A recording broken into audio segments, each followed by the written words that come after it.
निजनेत्रचकोरचन्द्रमीशं विलसन्तं हृदये बहिश्चरम्यं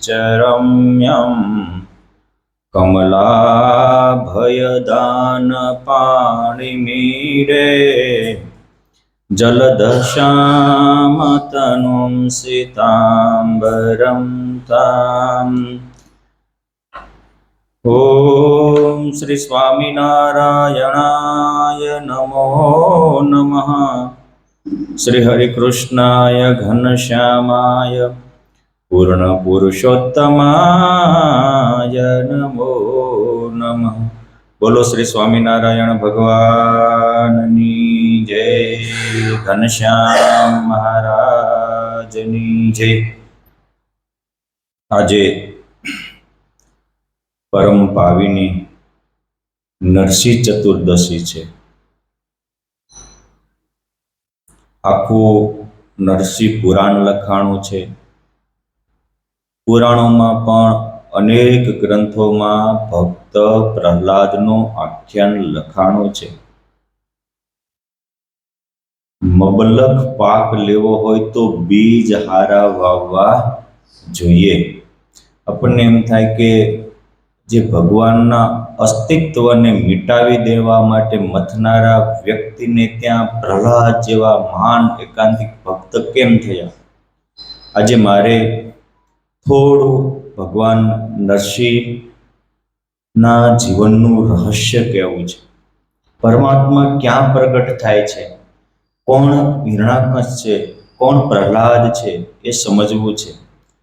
आपणा पुराणोनी जे कथाओ छे ए मात्र मनने समजाववानुं मनोरंजन नथी, ए आपणा मनने शुद्ध करवानुं मनोमंजन छे। प्रहलाद कोई बार नथी होतो। पुराणनो अर्थ ज थाय के जूनू होवा छतांय नवा जेवो ज ते आनंद आपे। તમે વિચાર કરો કેટલા સતયુગમાં પહેલા સતયુગમાં આ પ્રહલાદ થયો તે દિવસથી આ કથાઓ લોકો કહેતા જાય છે। પ્રહલાદનું આખ્યાન સાંભળતા કોઈને એવું નથી લાગતું કે આપણે આ તો સાંભળેલું છે, કાંઈક નવી પ્રેરણાઓ આપે છે। એટલે પુરા અપી નૂતમ નૂતમ દધાયતિ ઇતિ પુરાણ। પુરાણ હો જૂનું હોવા છતાંય નવી નવી ચેતના આપે, નવી સમજણ આપે, નવો ઉર્જા અને આનંદ આપે, એને તો પુરાણ કહેવાય। પુરાણો પણ એક ઇતિહાસ છે, પરંતુ એ ઇતિહાસ બોધપરક છે, સમજવા માટેના છે। પ્રહલાદ નાનપણથી તમે દ્વેષ ભાવથી કરો કે પ્રેમ ભાવથી કરો, પણ જે મગજમાં ધરો એવા આપણે થઈ જઈએ, આ નિયમ છે। એટલે જ્યારે હિરણાકશ કઠોર તપશ્ચર્યા કરવા જતા હતા ત્યારે દેવોને એમ થયું કે આ એકવાર પકડે પછી મૂકે એવો તો છે નહીં। તો પોપટના રૂપે આવી અને ત્યાં પરમાત્માનું નામ લીધું। આ ભગવાનનું નામ કેવું કામ કરે છે, એટલે પાછો આવ્યો કે ભગવાનનું નામ, મારા દુશ્મનોનું નામ એ મારે જોવે જ નહીં।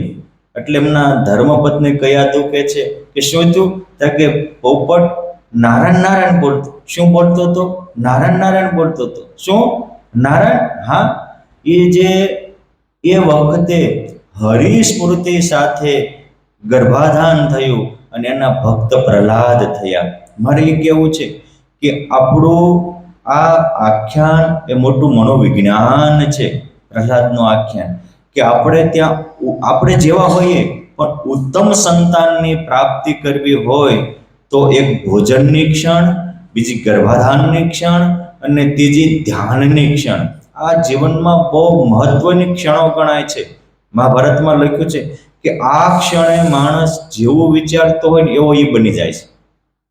એટલે તમે જુઓ મહાભારતમાં પણ એ વાત આવે કે સત્યવતીના અતિ આગ્રહથી ભગવાન વ્યાસ ત્યાં પ્રગટ થયા અને કીધું કે મારે વિચિત્ર વીર્ય તો એઇડ્સમાં અટવાઈ ગયો છે, સંતાન પ્રાપ્ત થાય એવું છે નહીં, માટે કાંઈક કૃપા કરો। ત્યારે પહેલી દાસી હતી તો ભગવાનને જોઈને આંખી વીંચી ગઈ તો એનો અંત થયો. જો ગર્ભાધાનની ક્ષણે જે પ્રક્રિયા આવી એ પ્રક્રિયા થઈ.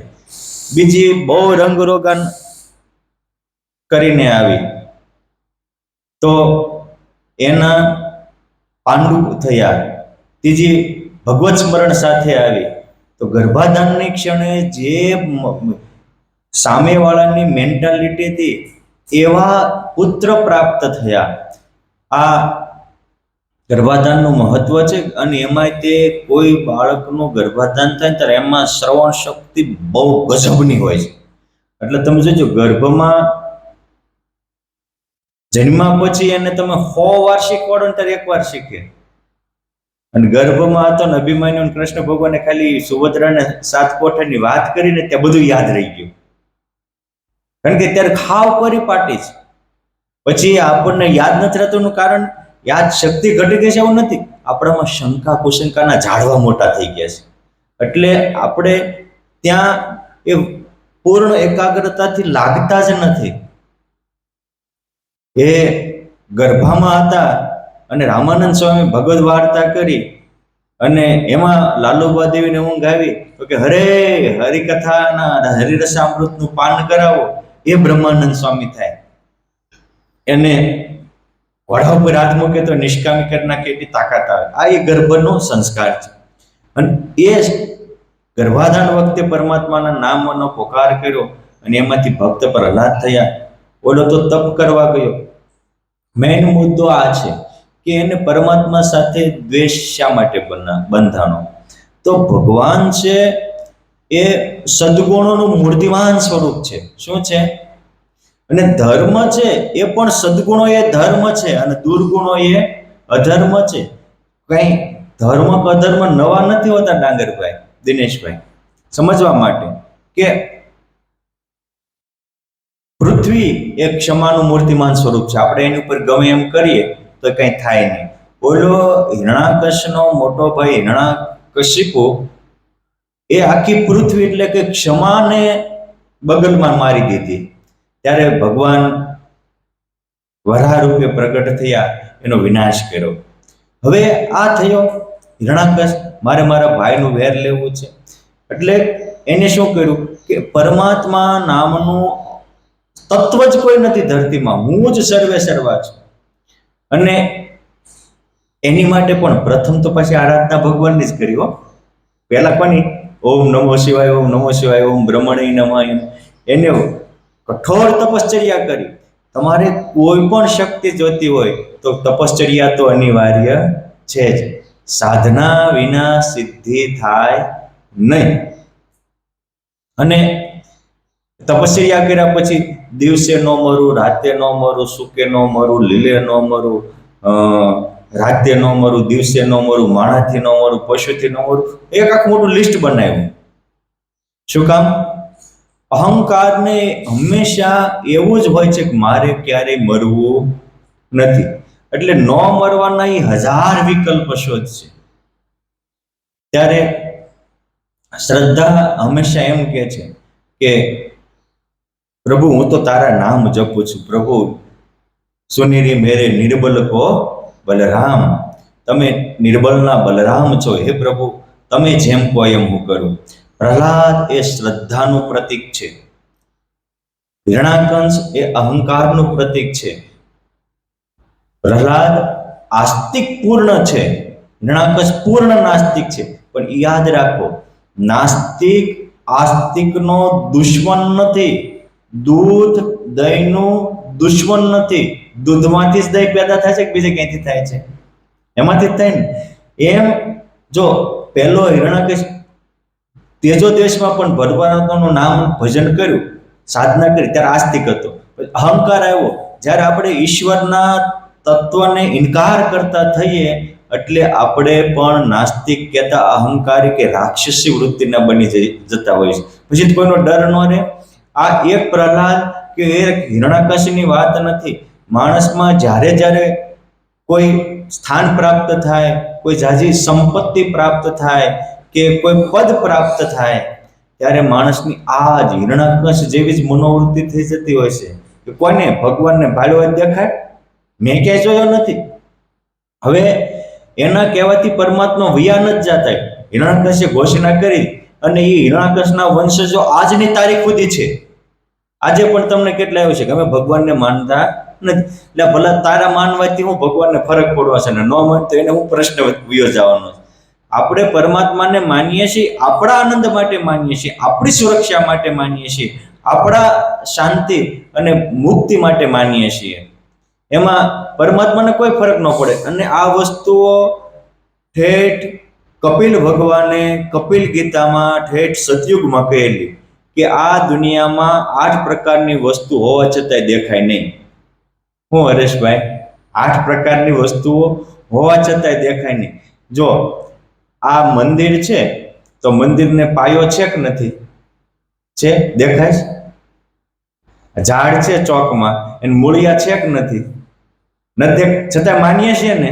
એટલે કે છે કે અતિ સૂક્ષ્મ અતિ મહત્તમ વ્યવધાન ઇન્દ્રિય દોષાશ્ચ. અતિ સૂક્ષ્મ હોય, જેમ કે આપણી બોડી છે એમાં આત્મા છે, આપણને દેખાય છે છતાંય છે ને, નથી દેખાતો છતાં માનવી છે કે નથી માનતા? તો અતિ સૂક્ષ્મ હોય, એ હોય તો ખરું, એને આધારે જ ચાલતું હોય, પરંતુ દેખાય નહીં. દેખાતો નથી એનો અર્થ એવો નથી કે એમાં નથી, છે ખરું, મહેનત કરો તો મળશે. જેમ દૂધ હોય એમાં ઘી હોય કે ન હોય, આપણને દેખાતું નથી, મંથન કરો તો મળે. એમ અતિ સૂક્ષ્મ હોય, પકડ હોય તો પકડી શકાય. જેમ પ્રહલાદે મહેનત કરી એમ શ્રદ્ધા રાખીને મહેનત કરીએ તો પ્રાપ્ત થાય. અતિ મોટું હોય એ પણ ન દેખાય. આપણે આંખે આંધળા હોવી, જેમ ગોળ છે એને સૂર્ય નથી દેખાતો તો સૂર્ય નથી. એટલે વ્યવધાન હોય તો પણ ન દેખાય. સૂક્ષ્મ હોય, મોટું હોય, નાનું હોય, વ્યવધાન હોય, અથવા હોય તો ખરું પણ આપણને એની જોવાની દ્રષ્ટિ ન હોય. જે મહાભારતના યુદ્ધના મેદાનમાં ભગવાને અર્જુનજીને વિશ્વરૂપ દેખાણું ને લાખો સૈનિકો હતા, બીજા કોઈ ન દેખાણું. શું કામ? એની પાસે જોવાની દ્રષ્ટિ નહોતી. હોય તો ખરું પણ આપણી પાસે તમારે બહુ મોટું હોય એને જોયું હોય તો એની માટેની દ્રષ્ટિ પણ જોઈએ. એટલે ભગવાને અર્જુનને સ્પષ્ટ કીધું કે દદામિ દિવ્ય દ્રષ્ટિમ તે એનમામ ઉપયાંતિ તે. હું એવી દ્રષ્ટિ આપું જેનાથી તું મને જોઈ શકે, પામી શકે, અનુભવી શકે. એટલે પણ અહંકાર છે એનો એક જ ઓલો છે કે હોય તો માનો. હવે અક્ષયભાઈ, હું તમને પૂછું, આપણે 8-9 પેઢીના વડવાઓ હશે કે નહીં હોય? આપણે પેઢી નામું લખીએ તો ઘણા પોતાની, હમણાં તમારામાં એક દરબારોનું પેઢી નામું આવ્યું હતું તો એમાં એને 350 ઉપરાંત પેઢી નામામાં લખ્યા હતા. હું પૂછું છું એમાં ભાડા કેટલા હશે? હે, 2 કે 3 પેઢી, બરાબર છે. દૂરીપણું, દૂર થઈ ગયા હોઈએ તો પણ દેખાય નહીં. આપણે આપણી પેઢીઓમાં 5-7 પેઢી એટલે આપણે દૂર આવી ગયા. દૂર આવી ગયા એટલે એની દર્શન થાય નહીં. નથી થતા એનો અર્થ એવો તો નથી ને કે આપણે કોઈ પેઢી નામું છે જ નહીં, આપણે આમ એમના ઉપરથી જ પડ્યા છીએ. છે ને, છે, છતાં દૂરીપણું થઈ જાય તો દેખાય નહીં.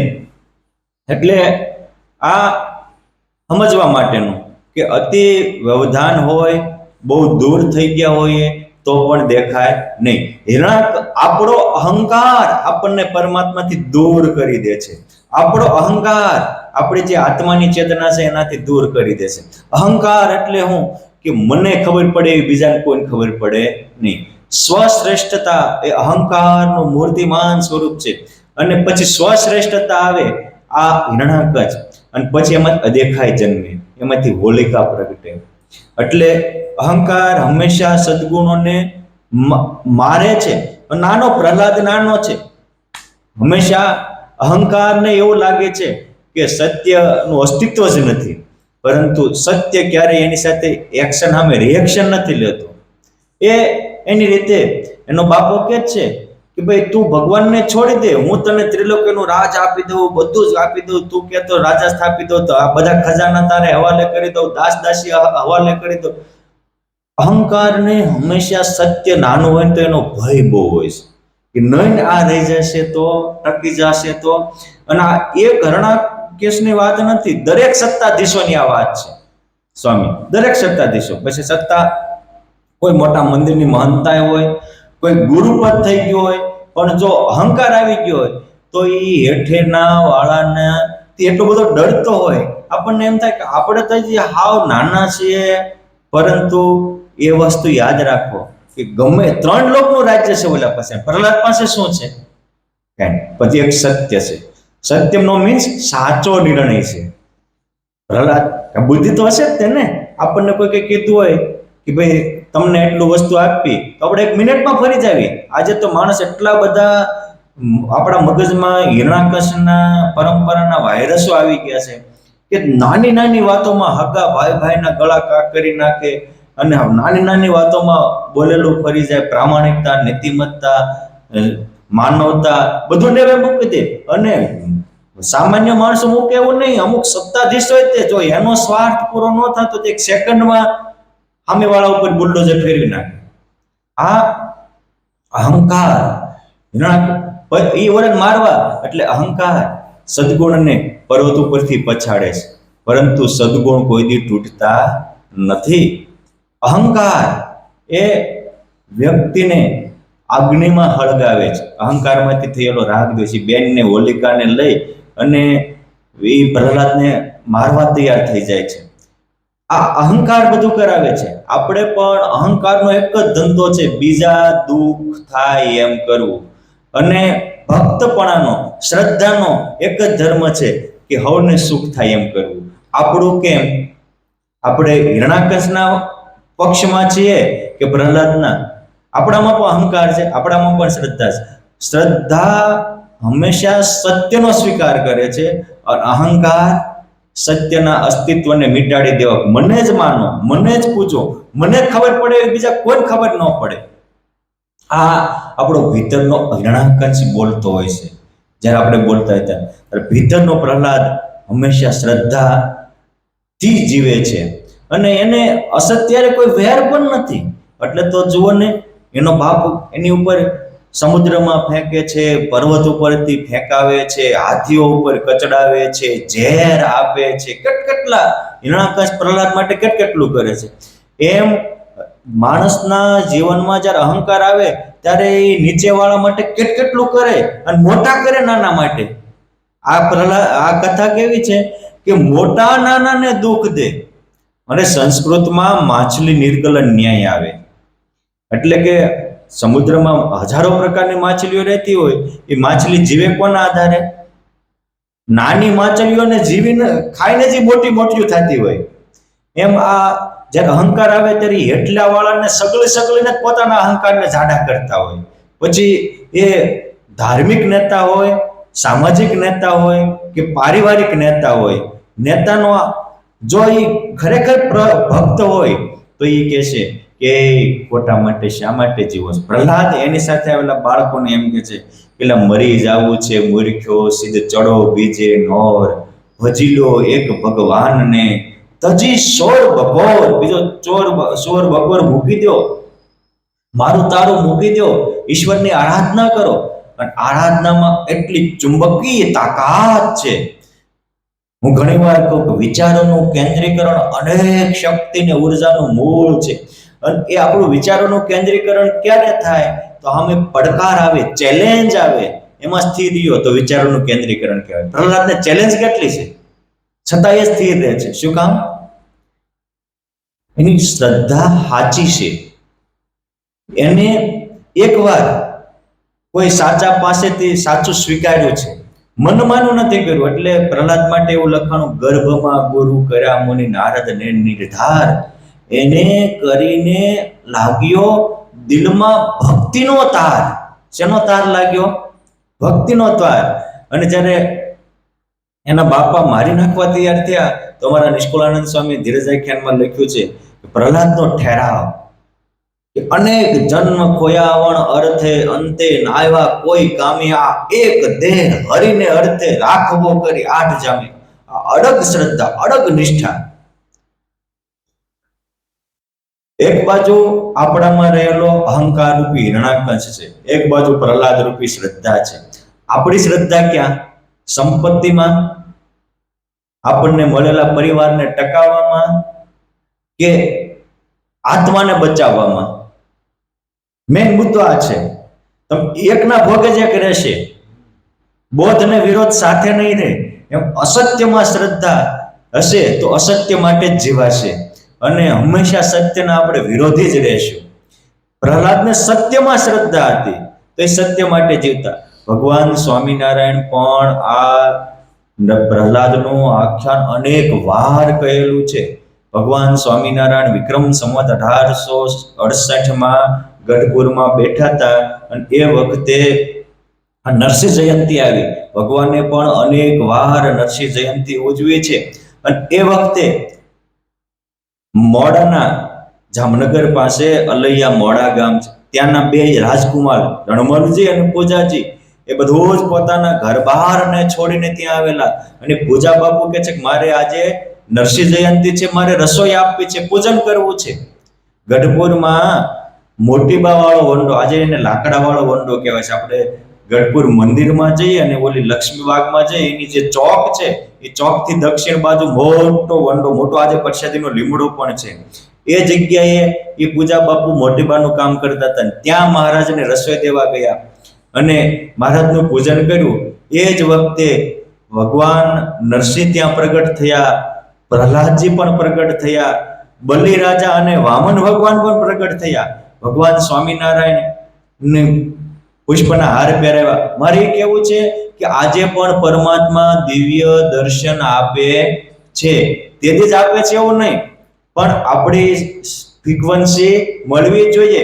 એ પૂજા બાપુને એમ વિચારતો કે આજે નરસિંહ જયંતિના દિવસે આપણે પરમાત્માની પૂજા કરીએ તો મને પરમાત્માના દિવ્ય દર્શન થાય. તો થયા. એનો વિચાર હતો, એની માટે જીવતા હતા એટલે થયા. મેઇન મુદ્દો આ છે. ભગવાન સ્વામિનારાયણ ત્યાંથી પાછા વૈશાખ સુદ પૂનમે દરબારગઢમાં આવ્યા તો 200 જેટલા મહાપુરુષો, ખાખી લોકો આવ્યા. અને દાદા ગુરુ, જેને પ્રભુતાનંદ સ્વામી કહેતા, એ સદાવ્રત દેતા હતા. ત્યાં જઈને કહે છે કે અમને પાકા સીધા આપો. ભગવાન સ્વામિનારાયણની સહમતિ લેવા ગયા. ભગવાન ત્યાં આવ્યા તો ઓલા તો સીધા તો લેવા જ નહોતા, ભગવાનને મારી નાખવા જ આવ્યા હતા.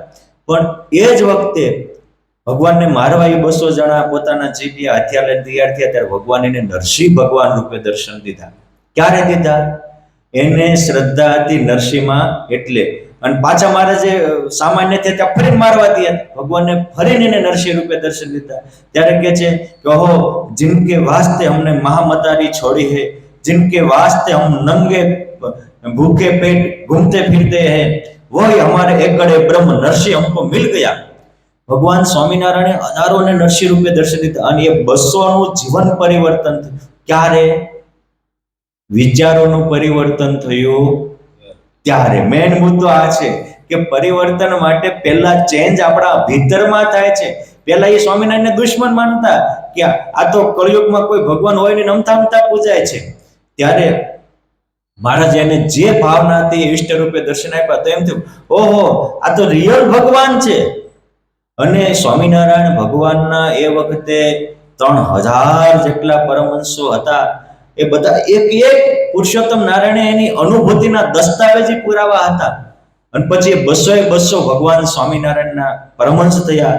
ભગવાન સ્વામિનારાયણે એમની પાસે મેલા મંત્ર સાધના આરાધના કરેલી તો કૂવો ગળાવ્યો. આજે પણ ગઢપુરમાં એ પૂનમિયો કૂવો કહેવાય છે. અને ભગવાન સ્વામિનારાયણ એ વખતે વિષ્ણુ સહસ્ત્ર નામ લઈને બેઠા, અને એના નામ ઉપરથી 200 ના નામ પાડ્યા હતા. પરમહંસ ગાથામાં 8મા ભાગમાં બધા જ પ્રસંગો અને એક એક પરમહંસો, એ જે ખાખી પરમહંસો થયેલા એના વિસ્તારથી આખ્યાનો આવશે. પણ મારે કહેવાનો પોઈન્ટ ત્યાં છે કે અનેકને ભગવાન સ્વામિનારાયણે આવા દિવ્ય દર્શન દીધા હતા. ભક્ત પર્વત બાપા એ વાડીએ ખેતી કામ કરતા હતા, પણ એને વિચાર્યું કે એક હરિજન પર્વત ભાઈ સદા રહે મૂર્તિ માય. એક દિન વિચાર્યું એવું હશે નરસિંહ રૂપ વળી કેવું. એક જગ્યાએ વરાહ રૂપનું લખ્યું છે, પણ એને એ વિચાર્યું હતું કે આ વરાહ, વામન, નરસિંહ આ ભગવાનના અવતાર કેવા હશે. મારે એનો અનુભવો જ. પેલા પોતાના મનમાં પરમાત્માના દર્શનની ઈચ્છા થઈ તો પરમાત્માએ દર્શન દીધા. આપણે આખો દિવસ શેની ઈચ્છા હોય છે? હે બધું પપ્પા, હે એમ જ થાય કે આ ચૂંટણી આવતી હોય તો આપણે ચૂંટણીમાં આપણો પક્ષ જીતે એની ઈચ્છા હોય, નન ઘરે હોય તો પરિવારની ઈચ્છા હોય. ક્યારેય આપણને પરમાત્માના દર્શનની તમન્ના જાગતી જ નથી. અને ભગવાનના દર્શનની તમન્ના જાગે નહીં તો આપણું દિલ પરમાત્મામાં લાગે ક્યાંથી? માટે આવા પુરુષોત્તમ નારાયણ મળ્યા છે. આજે પણ આપણને એક નહીં 24 અવતાર રૂપે દર્શન દેવા તૈયાર છે. અને પહેલા પર્વત બાપાને આ વિચાર આવ્યો મારે બધા જ અવતાર રૂપે દર્શન દેવા છે. પછી તો સ્વામિનારાયણ સંપ્રદાયના ઇતિહાસમાં સુવર્ણના પાને લખાણું છે કે વ્યાપકાનંદ સ્વામી હોય, સ્વરૂપાનંદ સ્વામી હોય, સિદ્ધાનંદ સ્વામી હોય, આધારાનંદ સ્વામી હોય, બીજા મૂળજી ભગત હોય, એવા કેટલાય ભક્તો છે, લગભગ આઈ થિંક 50-60. એ બધાને ભગવાને 24 અવતાર રૂપે દર્શન આપ્યા છે. પણ કોને? 20 લાખ જેટલા એક ગણના મુજબ હતા, એમ 50-60 ને શું કામ આપ્યા? કે જોઈને પણ વ્યક્તિ પાછો મારે આવો અનુભવો છે એવો વિચાર જ નથી કરતો. કારણ કે આપણે આપણા વિચારમાં, આપણા અહંકારમાં એટલા બધા ગળાડૂબ હોઈએ છીએ. અને આ અહંકાર આપણને સદવિચાર કે સત્યનો સ્વીકાર કરવા દેતો નથી. એટલે આપણી અંદર રહેલો હિરણાકશ મરે ત્યારે જ પ્રગટ થાય. અને પરમાત્માને પ્રગટ થવા માટે માત્ર મંદિર કે કોઈ સ્થાનની જરૂર નથી. હરિવ્યાપક સર્વત્ર સમાના, પ્રેમ સે પ્રગટ હોય હી જાના. જ્યારે છેલ્લો તબક્કો આવે છે ત્યારે હિરણાકશ એટલું જ પૂછે છે તારો ભગવાન છે ક્યાં? અને પ્રહલાદ એમ કે છે ક્યાં નથી. બે જ વસ્તુ છે. ઓલો શું કે છે કે ક્યાં છે? આપણું કેવું? આપણે એવું કરીએ છીએ, હિરણાકશ જેવો આપણામાં પ્રશ્ન છે કે ભગવાન હોય તમને દેખાડો, છે ક્યાં? બરાબર. ત્યારે પ્રહલાદ કહે છે કે બધે છે. તો કહે છે આપ થાંભલામાં હોય? તો કે બધે હોય, થાંભલામાં તો હોય જ તે ને. આ ભગવાન પ્રહલાદ માટે નથી પ્રગટ થયા. આપણે શું માનીએ છીએ? પ્રહલાદ માટે. પ્રહલાદને તો જલે વિષ્ણુ, સ્થલે વિષ્ણુ, વિષ્ણુ પર્વત મસ્તકે બધી ઈશ્વરની અનુભૂતિ હતી જ, એની માટે તો પ્રગટ જ હતા. પણ અહંકારીને પોતાનો અહંકાર ઈશ્વરની અનુભૂતિ થવા દેતો નથી. એટલે અહંકાર તોડવા માટે પ્રગટ થયા છે. અને એ ભગવાન થાંભલામાંથી પ્રગટ થયા. આજે નરસિંહ ચતુર્દશીના દિવસે સંધ્યા સમયે ભગવાન એનું લિસ્ટ લઈને જ બેઠા, બોલ આ કુકુ છે, લીલું છે, દિવસ છે, રાત્રિ છે, હું માણસ છું, પશુ છું, બધું. અહંકાર ગમે એટલી પોતાની સુરક્ષાની કડીઓ ગોતશે તો પણ પરમાત્મા એનો દરવાજો ખુલ્લો રાખશે જ. માટે આપણે કોણ શું કરે છે એની કરતા આપણે પ્રહલાદ થવાની જરૂર છે. જો આપણે પ્રહલાદ બનશું તો પરમાત્મા ચોક્કસ આપણી રક્ષા કરશે ને કરશે. સાચાનો ભરોસો એ મોટી બુદ્ધિ છે. સત્યમાં ભરોસો એ મોટી વિજ્ઞાન છે. એ ભોટપણું નથી. ભગવાન સ્વામિનારાયણ ગઢપુરમાં રહ્યા એ પહેલાનો ઇતિહાસ છે. ભગવાન સ્વામિનારાયણે પણ આ દાદાના દરબારમાં કહેલો કે મહારાજ કે આ એભલ બાપુ બાબરિયાવાડમાં નાઘેર પંથકમાં ગાયો લેવા જતા. આજે રાજુલા પાસે ઉમેશ ગામ છે અને ગામમાં લાખો આહિર, લાખો પટેલ, જેઠોભાઈ વગેરેએ વિઠલાનંદ અને બાળાનંદ બે સંતને બોલાવેલા. કોને બોલાવેલા? વિઠલાનંદ ને બાળાનંદ. તમે ઓળખો હરેશભાઈ વિઠલાનંદ ને બાળાનંદને? મૂળ એ હતા સરદારના વિઠ્ઠલ પટેલ. હવે એમને ત્યાં એક દીકરો જન્મો હજી એ લગભગ 10-12 દિવસનો થયો છે. ત્યાં એના ધર્મપત્ની અચાનક ધામમાં વયા ગયા. ત્યારે રામાનંદ સ્વામીના ગુરુ આત્માનંદ સ્વામી એ ત્યાં હતા. એમના પગ પકડીને રડી પડ્યા કે મારી પત્ની વહી ગઈ. કે સ્વામી કે આ તો દુનિયાનો ચક્ર છે, અહીંયા તો આવે એને જવાનું હોય જ. કે એ પત્ની વહી ગઈ એનું મને કોઈ દુઃખ નથી. દુઃખ નાનો 10-12 દિવસનો દીકરો છે એનું હું? હવે એને સ્તનપાન કોણ કરાવે? દૂધપાન કોણ કરાવે? એની મા પાછળ દીકરો પણ મરી જશે. ત્યારે આત્માનંદ સ્વામી કે એમાં શું? તું ધવરાવજે ને. અરે હું તો પુરુષ છું. પણ તું બાળકને ખોળામાં લઈ અને ધવરાવવાની ચેષ્ટા તો કરજે. એક સંતના વચનમાં વિશ્વાસ રાખી અને જ્યાં વિઠ્ઠલ પટેલે દીકરાને હાથમાં લીધો તે એના સ્તનમાંથી દૂધની ધારા થઈ. બોલો કે પણ સ્વામી કે મોટો થશે એટલે પ્રશ્ન પૂરો થઈ જશે, તું ચિંતા કરમાં. હવે એ દીકરો આપણને એવું લાગે કે એના બાપને ધાવીને મોટો થયો. ના, એ બાપને નહીં, એ સંતની શ્રદ્ધાને ધાવીને મોટો થયો છે, સંતના સદગુણોને ધાવીને મોટો થયો છે, અને એ સંતના વચનને વિશ્વાસ રાખીને મોટો થયો અને સમજનો થયો. બાપને કહે છે હું સંસારમાં પડ્યા છો, હાલો આપણે સત્યની શોધમાં વ્યા જઈએ. એમ દીકરાએ બાપને સમજાવ્યો. હું માયા હું ન માયા એ સમજવા જેવું છે. એ જે ભગવાનને જોડે એ મુક્ત, અને ભોગમાં જોડે એ બધા બંધ, એ માયા. એ પછી એ વિઠ્ઠલાનંદ સ્વામી થયા, એ બાળાનંદ સ્વામી થયા. અને વિઠ્ઠલાનંદ કહે છે બાળાનંદને કે આ લીમડા હેઠે પરમાત્મા આવશે અને અહીંયા તો અલૌકિક લીલા થશે. ત્યારે એ નાનો બાળાનંદ જે સાધુને ધાવીને મોટા થયા હતા, અર્થાત સંતના વચનમાં, સદગ્રંથના વચનમાં વિશ્વાસ રાખ્યો હતો.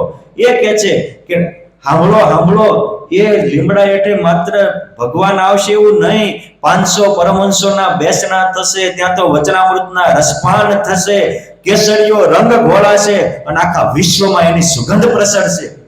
હવે અક્ષયભાઈ, વસ્તુ એ હતી કે બોલાવ્યા હતા ત્યાંના લોકો, આ જેઠાભાઈ, લાખો આહિર, લાખા પટેલ વગેરે બધા ઘણા હતા. બોલાવ્યા હતા કોઈને? સંતોને. એને જેને બોલાવ્યા હતા એને સાધુ શ્રદ્ધાને. ઓલા તો ત્યાંથી નીકળ્યા અને રસ્તાના કાંઠે ગાયો જોઈ, લીલું હરિયાળી જોઈ, એટલે એને એમ થયું કાંઈ પાણી હશે. અને એ પાણી હોવાના નાતે ત્યાં પાણી પીવા ગયા હતા. અને ચાલુ સભામાં થોડી વાર ઘોડે ટેકો દઈને ઉભા રહ્યા હતા. અને આ વાત થઈ, સભા પૂરી થઈ તો ઓહો બાપુ તમે આવ્યા? અરે અડધો કલાકથી આવ્યો છું. કામ તો કાંઈ નથી, એક આ લીમડો જોતો. અરે બાપુ અમારે તો વાડીમાં આવા સેંકડો લીમડા હોય, લઈ જાવ ને. જો સેંકડો લીમડા હોય એને ઉદ્દેશીને સંતોએ વચન આપ્યું હતું આ એક લીમડાને. વચન કોને આપ્યું હતું કે આ લીમડા નીચે પરમાત્મા બેસશે, આ લીમડા નીચે સભા થશે, આ લીમડા નીચે વચનામૃતના રસપાન થશે. પરંતુ જે ભગવાન કે સાધુને બોલાવે છે એ પોતાની આઈડેન્ટિટી માટે બોલાવતા હોય છે, કંઈક પામવા માટે નહીં, ક્રેડિટ માટે બોલાવતા હોય છે. અને ક્રેડિટની કમાણી તો થાય, પણ જીવનની કમાણી રહી જાય. ઓલાને શ્રદ્ધા હતી તો એબલ બાપુ એ લીમડો લઈને આવ્યા, ગઢપુરમાં રોક્યો. અને ઇતિહાસ પ્રસિદ્ધ છે કે ભગવાને એ લીમડા નીચે જ સૌથી વધારે વચનામૃતના રસપાન કરાવ્યા છે. મારે એ કહેવું છે કે ભરોસો એ મોટું વિજ્ઞાન છે. ભરોસો, સાચા સંતના કે સદગ્રંથના વચનમાં વિશ્વાસ એ કુશાગ્ર બુદ્ધિ છે, એ અલૌકિક વસ્તુઓ છે. ભગવાન સ્વામિનારાયણે આ વાત કહેલી કે આ એબલ બાપુને સંતમાં વિશ્વાસ આવ્યો તો આ પરમહંસોના દર્શન રૂપી વિજ્ઞાન થયું. એને સંતના વચનમાં વિશ્વાસ બેઠો તો આજ અહીંયા અમે સુખેથી ઘર માનીને રહ્યા છીએ. જો ઓલા જેને બોલાવ્યો તો એને સાધુમાં વિશ્વાસ હોત ને તો આજે ઉમેશ ગામ પણ ગઢડા તુલ્ય સ્વામિનારાયણ સંપ્રદાયનું એક સર્વોચ્ચ તીર્થ સ્થાન કહેવાય. આપણું કેમ? એ જે ઉમેશ ગામના જે પટેલિયાઓ, આગેવાનો કે ભાવિકો હતા એ બહાર ક્યાંય નથી, આપણે જ છીએ. આપણે જ ઘણીવાર સંતો પાસે જતા હોઈએ, કથામાં જતા હોઈએ, શ્રદ્ધા ન હોય, કોઈ કીધું હોય એટલે વ્યવહાર સાચવવા જતા હોય. ત્યારે વ્યવહાર સાચવવા જાવ એ વસ્તુ અલગ છે. ઓલા તો વ્યવહાર માટે ગયે ખરીદવા જતા તોય વિશ્વાસ મૂકી દીધો. એટલે જે પ્રહલાદની દિવ્યતા છે એ સત્યમાં વિશ્વાસની છે. દાદા બાપુના દરબારમાં જે વિશ્વાસ ઘટો અને એ અભલ બાપુની જે અલૌકિકતા છે એ પણ સંતના વચનમાં વિશ્વાસની છે. માટે આપણે પણ જો વિશ્વાસ રાખશો તો જેમ પ્રહલાદની માટે પરમાત્મા પ્રગટ થયા એભટ બાપુના દરબારમાં ભગવાન પ્રગટ રહ્યા, એ મારા અને તમારા આત્મામાં પણ પરમાત્મા અનંત મુક્તો સાથે રમતા થઈ જશે અને આપણે પણ સંકલ્પ કરશું પર્વત બાપાની જેમ 24 અવતારો દર્શન દેતા થઈ જશે. આપણે પણ સંકલ્પ કરશું તો આપણી માનસી પૂજામાં પરમાત્મા હાજર થશે. આપણે પણ જે મનોરથ કરશું એ મનોરથ પરમાત્મા પૂરા કરશે. આપણી હાજરીથી કોકને અમૃત તેડવા આવ્યા હશે તો વંડજુ ઠકીને ભાગી જશે, એ તાકાત આપણામાં આવશે. પરંતુ આપણે પ્રહલાદની જેમ સત્યમાં શ્રદ્ધાવાળા થઈએ અને આપણા હિરણાકશ જેવા અહંકારને એક બાજુ મૂકી અને સાચા અર્થમાં નરસિંહ જયંતિ ઉજવી જન્મ સાર્થક કરીએ. જય સ્વામિનારાયણ.